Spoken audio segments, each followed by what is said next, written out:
So, what would I tell someone who is just beginning to take care of their mental health? And my answer to them would be twofold. Number one, be patient with yourself. This is going to be a process.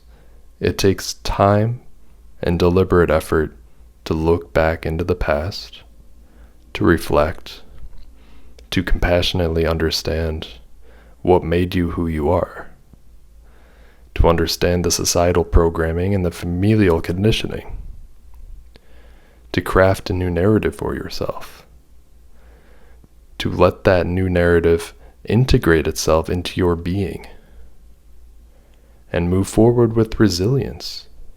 It takes time and deliberate effort to do all of this. So be patient, have grace, allow yourself a sense of compassion.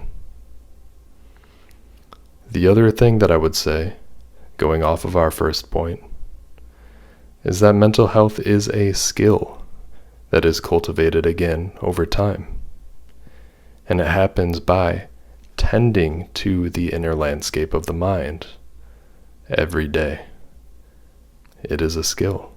In our everyday lives, we tend to focus on the external world and neglect the internal world, but each are equally valuable.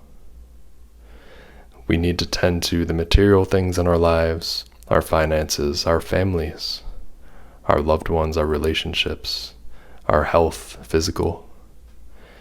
And then we also need time for inward tending, reflection, silence, meditation.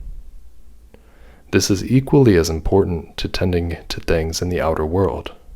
With that, I invite you to join me on this visualization as metaphor.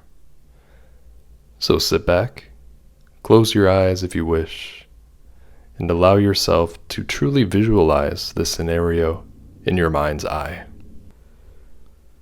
You decide that you want to start tending to the garden in your backyard that you've been letting go for years. It's overgrown with weeds.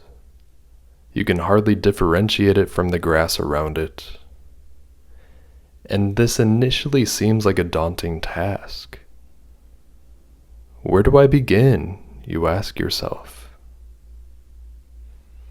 You survey the garden bed and carefully begin defining the boundaries, differentiating your garden from the rest of the yard.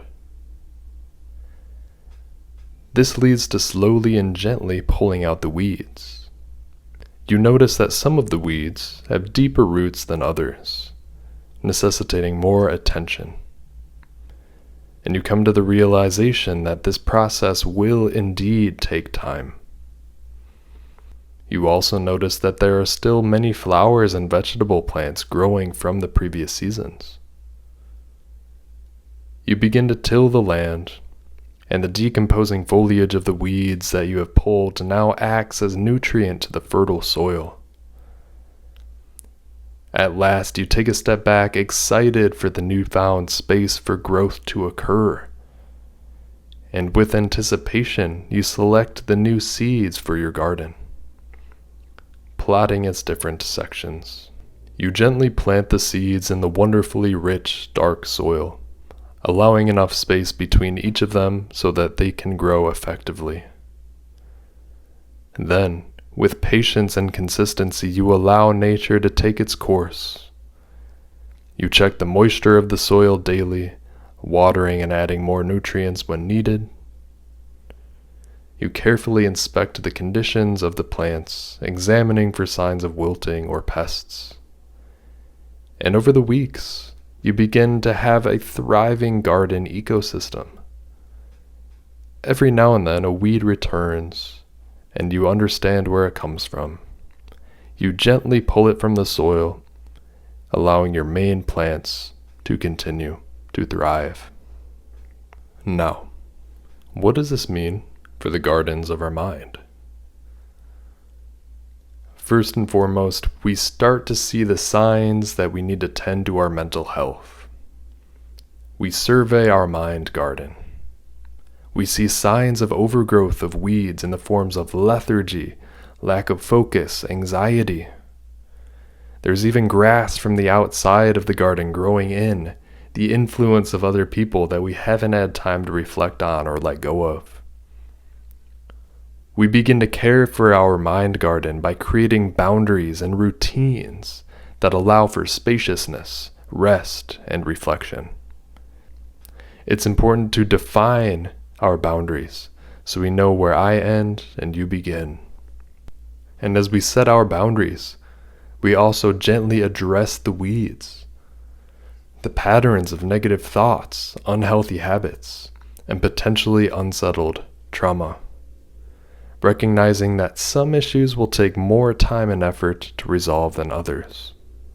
And as we get to the roots of these issues, we begin to understand that those past challenges and difficulties which we underwent can actually enrich our minds, providing valuable nutrients in the forms of lessons and resilience.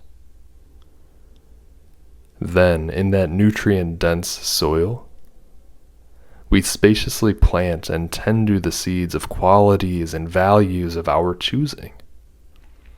The seeds of compassion, gentleness, joy, tranquility, equanimity, hobbies and pursuits.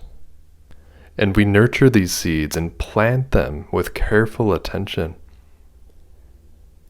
And we tend to them with time, consistency, deliberate effort, and ongoing exploration. However, with this conscious cultivation, eventually blooms a beautiful garden. And with this beautiful bloom, we further distinguish ourselves from the surrounding landscape and grass, our peers, family, society at large. And we disperse our unique seeds of knowledge and influence, continuing to add to a thriving environment. May you continue to cultivate a flourishing mental landscape that spills over to everyone around you, bearing wonderful fruits for you and for generations to come. May you be well. If you found this video today informative, please make sure to like, subscribe, and leave a comment below. And we'll see you next time. Thank you for being here.